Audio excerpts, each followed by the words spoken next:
checking my history books. I don't think Geelong's ever beaten them at night. Never beat them at night, but did beat them here at Football Park last year. Here we go. Last year. Final quarter. King and French go at it. First goal could tell the story here at Football Park as to who will finish up victorious. Franco takes the hand pass. He looks to put them inside 50. It's a high ball. Scholl trying to affect the spoil. It was good. Kick towards goal. It's bouncing towards goal. Corns can't take it, but he's able to lay the tackle. The Cats have the numbers. Clark has the poise. He gets caught. Well, he's lightning quick and he's been pinged. What a tackle. And Clark picks himself up. He can't believe it. Derek Murray certainly can. Well, it's a poor call. He has handballed that. You have got to get rid of the ball immediately. You're tackled if you've had prior opportunity, which he did. My eyes told me that he handballed it. Harwood takes the short ball.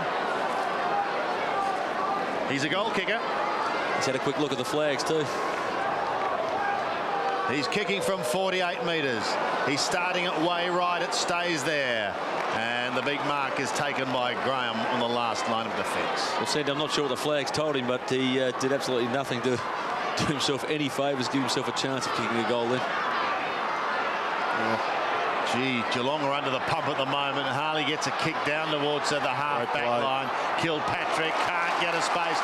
The power playing this like the last quarter of a grand final. It may as well be.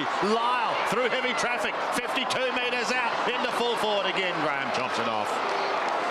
They've got to break the midfield here, Geelong. They are really putting them under pressure at the present time. A couple of Cats players have fumbled what they normally would have taken. Arnott at half-back can come wide to Corrigan. He was the late inclusion into this side tonight. For Carl Steinford. Great mark, Bazza. Barry Stoneham on centre wing. Been a good battle between him and Darren Mead. 9 points. If Geelong gets a goal, it's probably as good as 2 or 3 at the moment in that situation. Whereas Port just need one to give them a huge lift. Here's Ronnie! Towards Bizzle. Montgomery, nice use of the body. Did he push him? No, said the umpire. It was fair. An underground hand pass is okay. They're going to get out of trouble once again as Wilson goes long up towards centre wing. Not long enough. Arnott takes a diving mark. Wants to play on. Gives it to McGrath. Small kick towards Buddha Hocking. He's gang tackled by 3. Oh, that was fierce. Stoneham around the body. Suddenly, Geelong inside 50 once again. Montgomery buffeted out of it by Mensch. Burns looks for the free kick. Went down like a pack of cards. Paxman short, and he finds Braden Lyle. Well, he doesn't find Braden Lyle. Spriggs is at the back. He too is a live wire. He's certainly given them something since coming on. Goes in towards the pocket. 2 or 3 Port power boys there. And it's Steve Paxman who decides he'll tidy up. It has been a battle of defences. It's a dire struggle. You just get that feeling. One piece of individual brilliance could split the game open. The players you expect that to come from, Ronnie Burns or perhaps Peter Burgoyne. Yes, you do think that maybe that's what could happen in the end. Look at that, all heads down. No one going anywhere. Braden Lyle disentangles himself from his opponent. And Buddha always happy to be involved in a pack. They just have got the extra running ability, though, Port Adelaide. If they can just get control of the footy for 5 minutes and get someone to convert on that forward line, I think they've got the running power to really trouble them. Spriggs gets a free kick. He may have been a little lucky. It's been important. Yeah, my word, because they're inside 50. They go towards Mensch territory again. But the power have the numbers dropping back. And it was Montgomery who, with courage, backed into the pack, and he gives it away to Kingsley. He ambles out of defence, but he's in 2 minds. Eventually stays on that outer wing. At the back, it's all Geelong, picked up by Scholl. He cruises past Harwood. Important now, they're back on 50 again, but they're having trouble getting past there. Stoneham is going to be the late tackler, but it was good. Mead chips in across half-back. Hand pass okay towards Polton. Wide to the outer side, and he finds Nick Stevens. Nick Stevens transfers play towards Roger the Dodger. If it sits, he's away. James hand pass. Not good towards Schofield. Tunnel ball, but the only one there is Scholl. Close to the line. Breaks the tackle with relative ease. Looks back towards centre wing and finds the youngster in Spriggs. Gives it off to McGrath. McGrath again chipping short in towards the middle. And that mark to be paid to Kilpatrick. in the centre of the ground. Cameron Ling onto the ground again. He's at full forward. Beautiful pickup on the half volley by Riccardi, and he swings round and in one motion goes with a long kick that is out of bounds in the left forward pocket. Out of bounds and on the full too, so Brett Montgomery. He's kicked out a fair way from the 50, Riccardi. Then it's gone out, carried the boundary, but you saw just how far. He usually is a very good kick for goal, so it's moved at least 10-15 metres offline with that wind. Polton claimed by Spriggs. Beautiful tackle. Well, once again, it was a bit like one that was played against Port Adelaide in the first quarter, where the player had the ball. He deliberately just knocked it away, and person already tackling in Spriggs should have been allowed to complete the motion. But the play on is called here, Jared, in towards half forward. Riccardi used the body against Kingsley. Polton at the back, but the kick was smothered. He may get a chance to go again. No one able to get it out, although Spriggs is ripping it to the ground. Well, it's no doubt been a game of 5-minute bursts of momentum. At this stage, the momentum with Geelong. If they can't score, though, and it swings the other way, all of a sudden they are under the pump. Got to make the most of your opportunities in a game so close as this. And generally, the bursts have come, as far as Port are concerned, late in the quarter. Montgomery picks himself up. Tucked in the back pocket. It's been a good positional change for Brett Montgomery. He's had a very good evening tonight. He was recruited as a forward, but doing well across half-back. A couple of times just this quarter he has done very well on the last line of defence. Port Adelaide now playing with just Chad Corns in the goal square, no one else to the middle of the ground. Mensch to half forward. Trying to storm through was Graham, and he almost got there. Lyle again grimly defending to the half-back line. Mensch again. Great grab. Geez, doing well. Off to McGrath. McGrath looks towards the 50. That's a poor kick. Paxman will take them on. And now Geelong have got most of their players in their forward half. And here comes the power. Mead. Well, the kick's probably let him down a little bit for Schofield. First one way, then the other. He gets around Sanderson. Kicks in towards half forward. The bounce has got to be kind here. Maybe it will be to Roger James. Roger! Great smother. Great smother off the boot. Corrigan will give it to his teammate. Just flicks it now towards McGrath. McGrath can't get clear. There's a cry of ball. There's pressure on the umpire because the cry is coming from the fans as well, but there'll be a bounce. That's a great second effort from James. He just took that extra step to get on his right foot to get the distance. He realised it dribbled off. He chased it up. He kept the ball in the area. And Port Adelaide suddenly got forward by switching sides of the ground, coming down the grandstand side. Tell you what, Abba, this isn't the prettiest of games, but it's certainly good to have a nice, tight, hard contest as Fabian Francis goes with a tired kick that has touched over the line. We're into the second 5-minute momentum swing now. You just wonder, don't you? Now Port Adelaide will have their shot and their forward 50, but it just seems getting goals for both teams it's just been hard work tonight. 12.5 minutes left. Graham goes with a big bomb towards King, but out-pointed. Good mark in front of the pack. That's a terrific mark. Harwood. He's a long, long way from home. He's just trying to create the overlap here. To Stevens. They're streaming down into that Port forward line now. All but 6 players in it. He goes back to from whence it started. That was from Fabian Francis, though, this time. Fabian lets one go. In towards the pocket. Oh, great mark by James.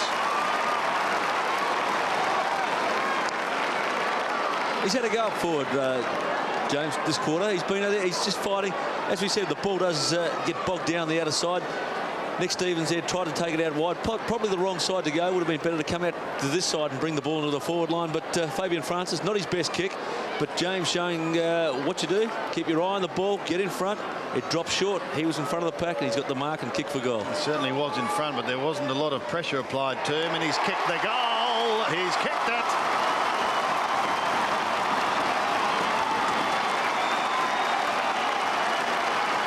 Well, it sent Shane, the country cameraman, into raptures because they're coming back. I think it's camera 2, and he does decide at times to go quite troppo. We'll see Fabian Francis kick here. Distance probably wasn't a feature of that one, but James, as we said, in front, took the mark, not a lot of pressure, went back, nailed it. That's the only goal in 9.5 minutes of football in this last quarter to Port Adelaide. 2 points the margin here at Football Park, favouring Geelong. Roger James gets his first goal. Important out of the middle, and Franco's darn good at that. Around he goes to the outer side, finding Murray. And all of a sudden they're runners. They're just going to find an extra step. Oh, he's got Harwood short if he wants him, or he can go even longer. Pops it into half forward. Spriggs couldn't get a hand on it. Schofield tries to force it out. Harwood is there. Pokes out a little hand pass. That's going to be okay. They're not out of it yet. Burgoyne has it. Loses it. Caught by Corrigan. It's stuck in his feet. And there will be a bounce.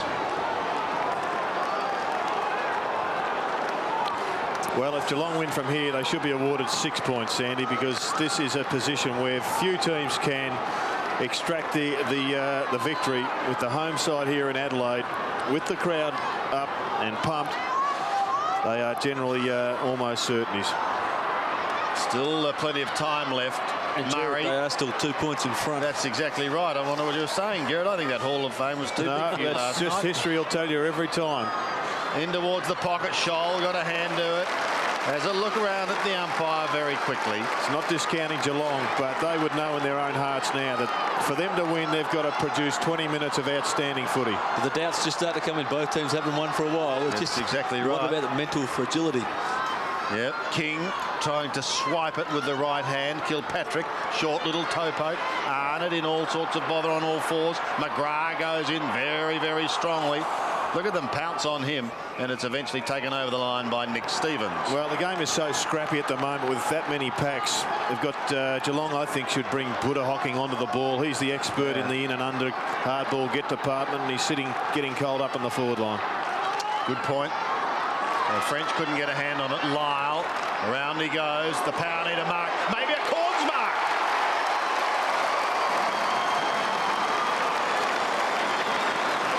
So as Father Graham strums in Gamaraka, his son will shoot to put Port in front.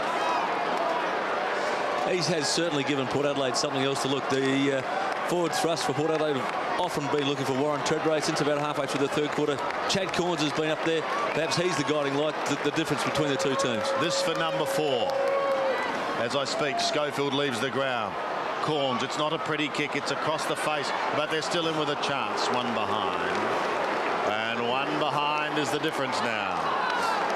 We spoke about Chad Corns before. He has spent a fair bit of time on the bench, but he did play a game, I think it was about round 3 here. It was probably the best game he played. Plenty of touches, plenty of goals.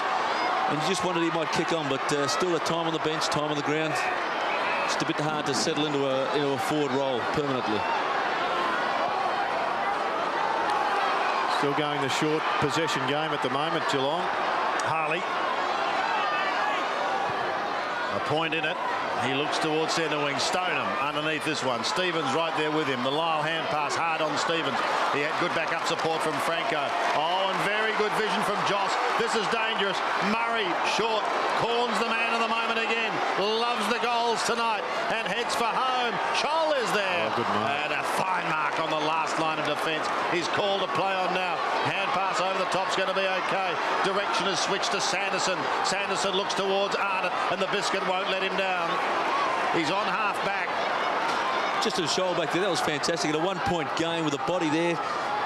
Ball coming in. That was a fantastic mark on the last line. Hocking had it, lost it. Can't get into it. Was thrown out by Mead. And thrown towards the line in the end. Clark coming from the ground and Tristan Lynch getting another run. Just in Geelong's attacking zone. It hasn't been there too many times in this quarter. French is gang tackled.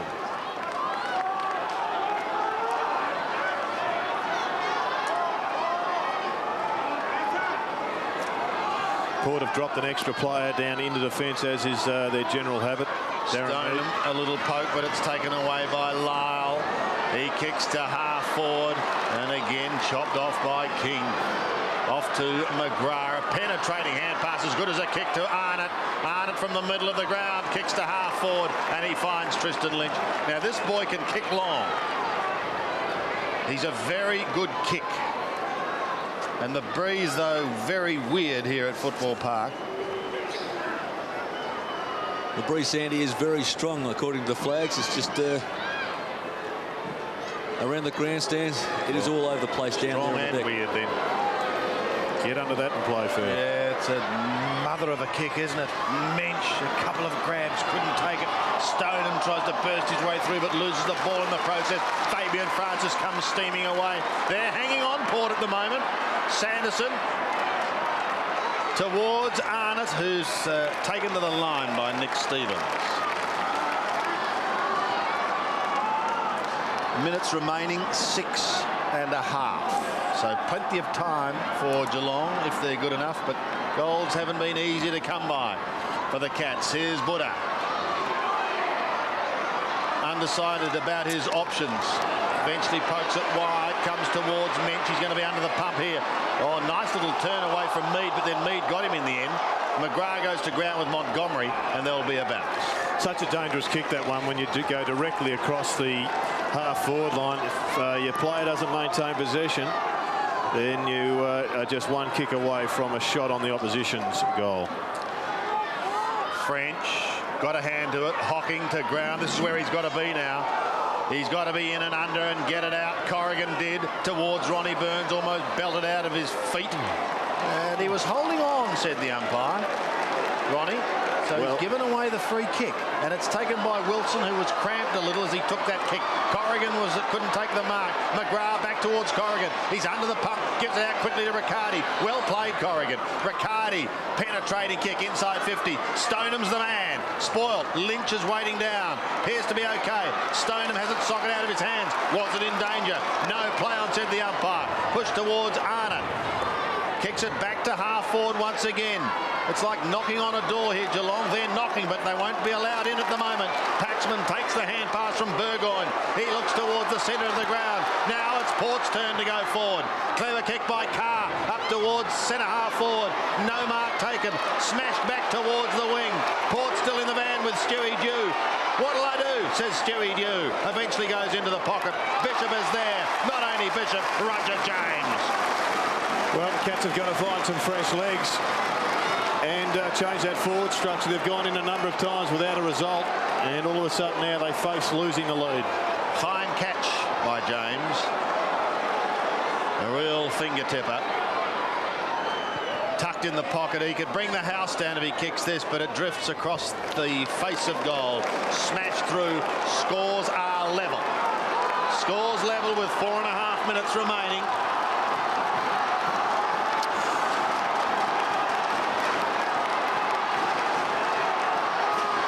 Oh, what a finish. Port hasn't won for 5 weeks. Geelong hasn't won for 3 weeks. You can't get any more desperate teams in the competition. Well, maybe St Kilda. But this is Lyle. Lyle gets the hand pass away. Carr gives it back to him. Lyle's given away a little ground. Still in the middle. Comes wide to Poulton. Jared Poulton's on centre wing. They're trying to set it up. Another forward thrust could just about do it. Schofield's on the sideline. They push Bishop forward. A little bit of an extra tall target. Corns calls for it, but again he just goes laterally. Mead still in the middle. There is only 2 players in the scoreboard end of the ground. French has also pushed forward, another marking option. Might as well bomb it in high. They've got the artillery there. Well, he's given it away to Kingsley. Almost caught him unawares. Kingsley breaks to the half forward line. Good mark taken by Harley. It was an interesting set play in the middle of the ground. I'm not sure what they were trying to achieve, but it just made the kicker kick under pressure without having a good look at who he was kicking it to. Schofield on for Nick Stevens. An interesting change as Hocking gives it to Graham. The former skipper to the current skipper, kicks to Bizzle. Caught one on his nut, but plays on quickly. Could be a final thrust. They need Lynch or Burns to fire up here. Lynch went through like there's no tomorrow. Give it to Ronnie. Ronnie is 30. Ronnie is 20. He chips unselfishly into goal. And Cameron Ling can cover himself in glory in his first game. Well, he's going to forget the scoreboard, Sandy. I know it's tough. The Mark Woodford lookalike is going to have a shot directly in front, 25 metres out. This to put Geelong 6 points clear with 2 3/4 minutes remaining. He's just got to suck it in. He's taken a huge run up, which may be of some concern. He doesn't need to kick this ball long. Just go forward and just cover the distance. He's a goal kicker. That's why he's in the team. Stammering approach. Ling has kicked the goal. Good lad. Oh, that's a kick he'll remember for a long time. Well, they sort of kick that you can build your career on, Sandy, or just have a very, very nervous start to your career. So well done to Cameron Ling. His job not finished yet. They're just 6 points up. He may get another opportunity to do exactly the same. But well done there to Lynch and rocking Ronnie, who thought it through particularly well. Drew the player away and then just speared it through.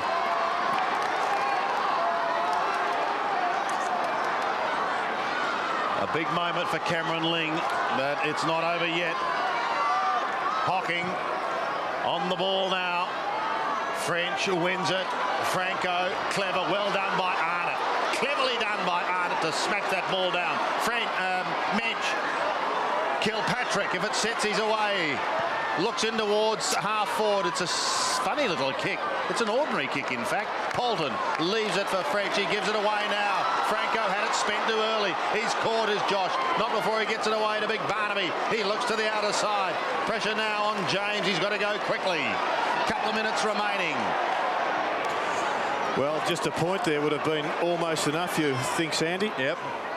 James to the outer side. We could still have a draw here. Don't worry about that. At the back is Graham, and he's cool, the big captain. He's happy to see it over the line. There's Bishop. In many respects, he'd be just a player taking Ben Graham away from the action. 6 points the margin. Hocking in and under. Didn't get it out, however. Bizzle, if it's got to sit for him, he's away. The hand pass is a shocker. Polton eludes one tackle. He can tie the scores up here. Jared goes for goal. Harley can't get there. It's a goal. Scores are level. Camera 2's gone off the roof and Shane's gone back to the bush.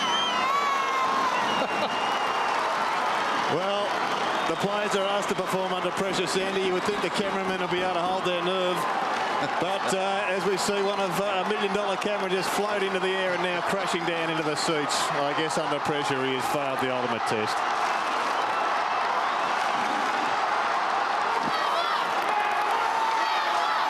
Scores level again as these two sides desperately try to break the drought, the winning drought. What a pressure takeaway. Pressure on the umpire to get it straight. Pretty good bounce. A minute and a half remaining. King tries to pluck it out of the middle. He gets a hurried kick. Mensch has got to get away from Paxman and get it down there. Sweeping hand pass is okay to Lynch. Any score will do. Lynch is 55 out. He doesn't go for goal. He bends it back. He wanted Stoneham. Who's going to be recover? See Ling. He's there. Cameron Ling. Around he goes. Can't shrug the tackle. He's going to be pinged. He held it too long. The kid was trying so hard. Mead plays on. The power steady. The centre half back. And the mark is taken by Barnaby French. He looks to the outer wing. Polton edged out of it by Bizzle. Good move there, Bizzle. Oh, what a finish. 42 seconds remaining. Scores are still level. They come across the ground. Stoneham's got to take a big smash, and he gets it now. They need someone going past. Arnott gets clear. Any score for either side will win this game. Arnott kicks to half forward. Lynch smashed to the ground. Play on, says the umpire. Franco gets away to the outer side. A tired-looking Stephen King and Barnaby French see it over the line. We've got to throw in. It's in Geelong's attacking zone. I reckon we've got a draw here coming up. Looks that way, but Port Adelaide have done very well in this last 30 seconds. Geelong have had 2 half opportunities. Well, what about that throw? Lyle had a fresh air shot.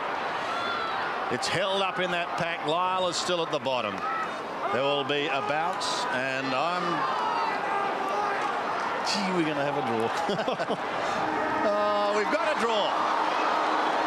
Unbelievable. The players cannot believe it. Players, doesn't that tell a story? Half the players don't know the siren's blowing. Because if we look around quickly, the players don't know. They're still standing side by side. The siren has gone. They haven't heard it. If we go wider, we'll pick up players still standing side by side. They can't believe it. If we take a wide shot, we can see the players now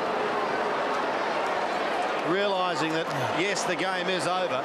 Some of them are still standing there in the square. What an amazing finish.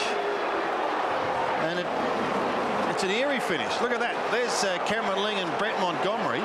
The siren hasn't sounded at that end of the ground, Sandy. They still don't know this. They're observing the umpires walk towards the middle of the ground. And if the umpires wave the flags as they have just done to indicate that the score is all clear on the scoreboard, we have a draw. We do have a draw. There's no question of that. 10-18 Port. Geelong at 12-6. It's an eerie finish. Let's go down to ABBA on the ground. Yes, thanks very much. It is a strange feeling. The players walking around just wondering what happened. Chad, what at the end? You just didn't know it was the end of the game. Oh, we're pretty shocked down here. 24 minutes. Quarter's been going for about 30, 32. First three, so yeah, don't know what's happening. Well, a draw, I suppose. No one's a winner today, but yourself, halfway through the third quarter, it looked like Port was going to take the game away. Yeah, we had a pretty good patch there in the third quarter. Got back even, and then we had our chances to win it again in the last quarter. I should have kicked one, but draw's better than a loss, I suppose. All right, well done. Good on your Abner. It does appear as if the confusion lay with the players in the scoreboard that shows 24 minutes and 7 seconds. And with the average time of a quarter, Sandy, going closer to the 30 minutes, I'm sure they all thought that they were going to punch on for another for another 3 or 4 minutes, but not enough goals scored in this final quarter. Here at Football Park, the final score: Port Adelaide 10-18, 78. Geelong 12-6, also 78.